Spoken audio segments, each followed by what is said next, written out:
It is. I think it's one of these great opportunities that we're seeing. It's very different than 3D. It's much more useful than just 3D on a television set. And as we were speaking earlier, there are so many different layers to VR. 360-degree video is certainly a great way to experience something and to be able to look around and see what's going on. And then when you get into augmented reality and then the more immersive environments that you can step through, the opportunities to provide entertainment as well as information. I always say that video is good for four things: to entertain, to educate, to inform, and to influence. And the richness of a 360 environment is amazing. And I think it's much more real than 3D. Yeah, actually, many people several years, around 5 years ago, the 3D TV television is coming. So that's also Japanese many companies started to develop the 3D TV, but completely failed. Why? How do you think that why this situation is coming? So I think. I can't totally speak to the failure of 3D, but I'm happy to say that the experience just isn't good enough. It's a great trick, but it's very nauseating for some people, and you have to get the glasses, or in the ones without the glasses, if you're off by 10 degrees, it's just very different. And whereas I think the value in a 360, even with something like a cardboard type viewer, it's real, right? You really can look around.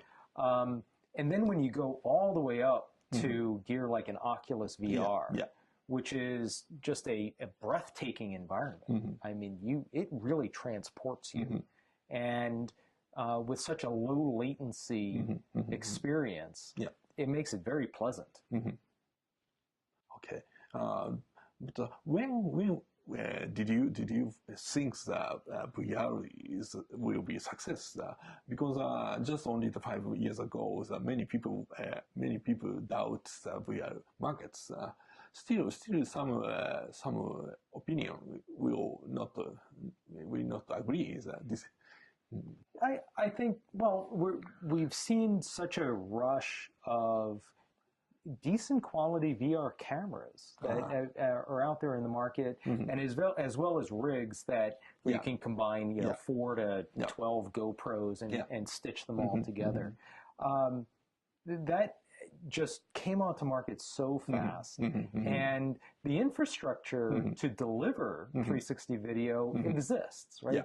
And it certainly is a very different frame size, much higher bandwidth, but it became practical very, very quickly.